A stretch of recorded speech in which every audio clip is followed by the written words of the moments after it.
Hello everyone, आज हम आ चुके हैं मॉर्फोलॉजी इन प्लांट के लेक्चर नंबर 5 में। अभी तक हम पढ़ चुके हैं स्टेम का एक जो है एरियल मॉडिफिकेशन पढ़ चुके हैं। आज हम पढ़ेंगे अंडरग्राउंड स्टेम और सब एरियल स्टेम वाले जो मॉडिफिकेशन है उनके बारे में। और फिर हमारा जो स्टेम का पोर्शन है वो आज कंप्लीट हो जाएगा और कल हम डिस्कस करेंगे लीफ के पोर्शन के बारे में। चलो स्टार्ट करते हैं।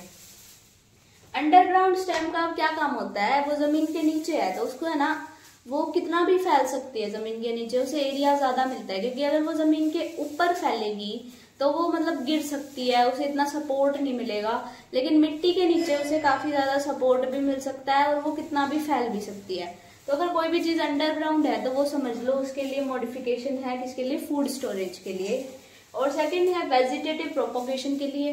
क्योंकि हम रोज का तो देखते ही हैं कि रोज में क्या होता है, हम अगर फूल को हटा भी देते हैं तो उसकी सिर्फ डंडी को भी अगर हम गमले में उगा दें तो वो वापस उग जाता है पूरा का पूरा रोज का प्लांट। तो इसलिए वेजिटेटिव प्रोपोगेशन क्या होता है कि सिर्फ एक पार्ट से, सीड के अलावा किसी भी एक पार्ट से जब पूरा प्लांट उग जाता है तो उसे वेजिटेटिव प्रोपोगेशन कहते हैं। Organ of perennation to hide over unfavourable condition, यानी कि ये कहीं से भी जो है ऑर्गन ऑफ पैरिनेशन की तरह काम करता है ताकि। अब तो हम इनके टाइप्स देखते हैं। अंडरग्राउंड स्टेम के कौन कौन से टाइप्स होते हैं। इसमें होता है राइजोम्स, कॉम्स, ट्यूबर्स और बल्ब। ये हम शॉर्ट में पहले भी पढ़ चुके हैं। अब हम इसकी डिटेल पढ़ेंगे कि राइजोम में क्या आता है, कॉम में क्या आता है। इनके एग्जाम्पल भी हम पहले देख चुके हैं बट हम इन्हें थोड़ा देखेंगे क्योंकि हमें समझ नहीं आएगा नाम से तो राइजोम क्या है। अब देखो राइजोम में क्या होता है, हॉरिजॉन्टली ब्रांचिंग होती है। जमीन के नीचे जो स्टेम होती है ना वो हॉरिजॉन्टली ब्रांच होती है। मान लो ये प्लांट है, ऐसे वर्टिकल एक्सिस है तो इसके हॉरिजॉन्टल में ब्रांचिंग प्रेजेंट होती है किसकी, जो नीचे स्टेम है उसकी। इसमें एग्जाम्पल आ सकता है हमारा जिंजर यानी कि अदरक, टर्मरिक यानी कि हल्दी और बनाना। अब आते हैं सेकंड कॉम्स। कॉम्स में क्या है, वर्टिकली ब्रांच्ड होता है, यानी कि अगर प्लांट स्ट्रेट है तो ब्रांचिंग भी नीचे स्टेम का स्ट्रेट ही होगा। ठीक है, इसमें एग्जांपल है कोलोकेशिया और जिमिकन। कोलोकेशिया मतलब अरबी होता है। ये मैं आपको कॉमन नेम इसलिए बता रही हूँ क्योंकि कभी कभी जरूरी नहीं है पेपर में आपको कोलोकेशिया ही लिखा हुआ दे, अरबी दे दे और हमें याद ही नहीं है कि कोलोकेशिया ही अरबी होती है तो हम नहीं लिख पाएंगे ना। इसलिए मैं उनके कॉमन नाम भी बता रही हूँ जिनके थोड़े नहीं पता होते। ट्यूबर्स। अब ट्यूबर्स में, ट्यूबर का तो नाम सुनते ही पता चल रहा है, हमने कई बार पढ़ा होता है कि एक्सिलरी बर्ड्स प्रेजेंट होती है, पोटैटो जो होते हैं वो ट्यूबर्स में आते हैं। तो इसमें क्या होता है, टिप ऑफ स्टेम स्वॉलन, यानी कि जो स्टेम होती है उसकी जो टिप होती है ना वो फूल जाती है फूड स्टोरेज के लिए। हमने अभी पढ़ा है ना कि ये जो मॉडिफिकेशन है फूड स्टोरेज के लिए है, तो ये जो है वो फूल जाती है।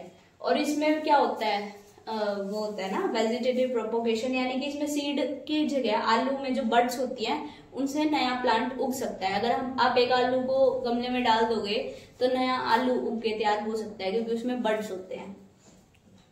एग्जाम्पल है इसका पोटैटो। ये देखो यहाँ पर एक्सिलरी बर्ड दिखाए हुए हैं, हमने देखे भी होंगे। आलू में वो सफेद सफेद सी आउटग्रोथ आ जाती है, वही उसके जो है वो एक्सिलरी बर्ड्स होते हैं। अब है बल्ब। बल्ब के अंदर आते हैं ऑनियन और गार्लिक। उनके शेप से ही हमें पता चल जाता है कि बल्ब में कौन आएंगे, और ये ऑनियन और गार्लिक दोनों का ऑलमोस्ट सेम सा शेप होता है। Stem reduce disc like. Stem जो इसकी है वो बहुत ज्यादा रिड्यूस होती है, ठीक है।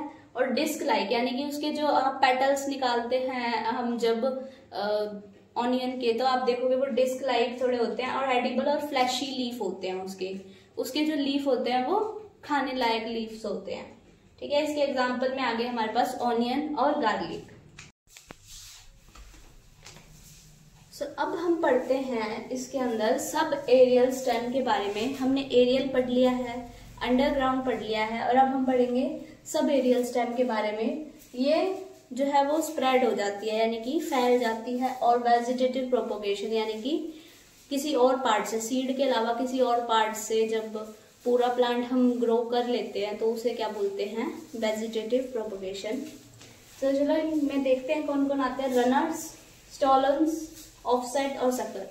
ये जो थे सारे हमने अच्छे एग्जाम्पल्स के साथ याद किए थे, और जिसको भी एग्जाम्पल्स चाहिए वो लास्ट वीडियो में जाके देख सकता है, क्योंकि उसमें मैंने अच्छे खासे एग्जाम्पल दिए हैं इन सभी चीज़ों के। ओके, सो आज हम अब देखते हैं क्या है इनमें। मैनी लॉन्ग इंटरनोड, यानी कि काफ़ी सारे जो है लंबे लंबे इंटरनोड्स इसमें प्रेजेंट है। वो तो आपको दिख ही रहे हैं डायग्राम में, ये इंटरनोड्स जो है इनमें लॉन्ग होते हैं। लेटरल हॉरिजॉन्टल ब्रांचेस, यानी कि जो इसकी जो ब्रांचेस होती हैं वो लेटरल, यानी कि लेटरल ऐसा होता है, देखो इस टाइप से ये लेटरल होते हैं, और ब्रांचेस इसमें हॉरिजॉन्टल, यानी कि ये वर्टिकल होता है और ये वाली जो एक्सिस होती है ये हॉरिजॉन्टल होती है। स्प्रेड टू न्यू निशेज, यानी कि ये उगते उगते अगर कहीं सिंगल जगह से स्टार्ट हो रहे हैं तो ये काफी ज्यादा बड़े एरिया तक भी स्प्रेड कर सकते हैं और नए नए जगह पे भी जा सकते हैं। मान लो कोई सीड है वो उड़ के हवा से या पानी से कहीं भी चला गया तो ये नए नए जगह पे भी ग्रो कर सकते हैं। जरूरी नहीं है कि वो अगर एक सिंगल एरिया में उग रहे हैं तो वहीं तक रह गए सीमित। When older plant dies, new part form, जब उसका जो ओल्डर पार्ट है वो मर जाता है, मान लो ऐसे लीफ उग रहे हैं और नीचे वाले लीफ ओल्डर हैं और ऊपर वाले यंगर लीफ होते हैं, तो जब उसके ओल्डर वाले लीफ जो है वो डाइड हो जाते हैं तो नए लीफ उगना स्टार्ट कर देते हैं। ठीक है, इसमें एग्जांपल आएगा ग्रास, स्ट्रॉबेरी और ऑक्सैलिस। अब मैंने स्ट्रॉबेरी पे सर्कल क्यों किया है, क्योंकि एनसीईआरटी में दिया गया है। मान लो अगर आपके पास ये तीनों ही आ जाए कभी ऑप्शन में, अगर टिक द करेक्ट ऑप्शन का क्वेश्चन आता है और ये तीनों ही हैं ऑप्शन में आपके पास, तो आंसर स्ट्रॉबेरी जाएगा, क्योंकि ये एनसीईआरटी में दिया गया है। हम एनसीईआरटी को फॉलो करेंगे। ये दोनों भी होते हैं रनर्स, बट एनसीईआरटी को हम फर्स्ट प्रायोरिटी देंगे। ठीक है, नेक्स्ट इज स्टोलोन। स्टोलोन क्या होते हैं, इसमें देखो ये पहले ऊपर जा रहा है और फिर नीचे जा रहा है, यानी कि इसमें क्या होता है जो स्टेम होती है वो पहले थोड़ा बहुत एरियली ग्रो करती है, यानी हवा में उगती है और फिर वो ग्राउंड पे आ जाती है और उगना स्टार्ट कर देती है। ठीक है, यानी कि थोड़ा बहुत देर तक वो हवा में उगती है, जो स्टेम होती है थोड़ा बहुत उसका जो पोर्शन है वो हवा में होता है। Slender lateral branch arises from the base of stem. ये स्लेंडर यानी कि सिलेंड्रिकल शेप की, लेटरल यानी कि देखो लेटरल ऐसी होती है, जो हॉरिजॉन्टली होती है वही लेटरल होती है, लेटरल ब्रांचेस होती हैं। बेस ऑफ स्टेम यानी कि स्टेम के बेस से ही उगती हैं, और एरियली कुछ देर के लिए एरियली उगेंगी फिर से ग्राउंड को टच करेंगे ये। ठीक है, एग्जाम्पल इसमें है जैस्मिन और मिंट, और इसका स्ट्रॉबेरी भी आंसर जा सकता है, बट स्ट्रॉबेरी को हम सेकेंड चॉइस रखेंगे क्योंकि वो एनसीईआरटी में नहीं दिया हुआ। एनसीईआरटी में ये दोनों दिए हुए हैं तो ये दोनों हमारी फर्स्ट चॉइस होगी अगर कभी भी ऑप्शन में या फिर कैसे भी आ जाता है तो। अब आते हैं ऑफसेट्स। ऑफसेट्स में क्या होता है, जो इंटरनोड होती है, यानी कि मान लो कोई प्लांट ग्रो कर रहा है उसके पास जो इंटरनोड होती है वहां पे हर एक इंटरनोड पे रूट्स का टफ्ट प्रेजेंट होगा और लीफ का रोजेट। रोजेट क्या होता है, एक गुच्छा यानी कि गुलदस्ता टाइप का लीफ का प्रेजेंट होगा, और रूट्स का टफ्ट यानी कि एक साथ काफी सारे रूट एक ही पॉइंट से अराइज कर रहे होंगे।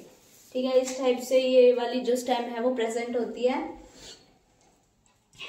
और एक्वेटिक जो प्लांट होते हैं यानी जो पानी में उगते हैं उनकी इंटरनोड शॉर्ट होती है, यानी कि जैसे एक प्लांट है उससे एक ब्रांच होगी और उससे दूसरी ब्रांच होगी, ये वाली जो चीज होती है इसे इंटरनोड बोलते हैं।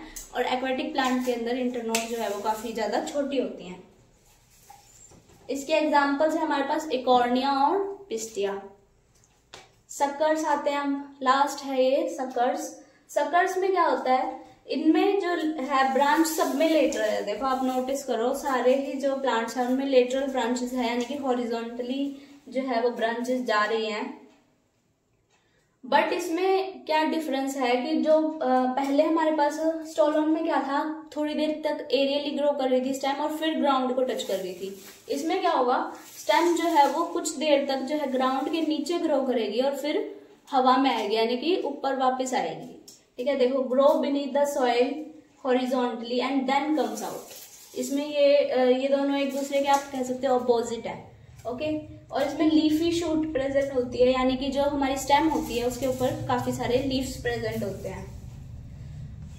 ठीक है, तो आज हमने ये सारा कंप्लीट कर लिया है। हमने क्या क्या पढ़ा है, सब एरियल स्टेम, अंडरग्राउंड स्टेम और एरियल स्टेम को हमने कंप्लीट कर लिया है। कल हम पढ़ेंगे लीफ वाला पोर्शन। सो आज के लिए इतना ही है। Thank you so much.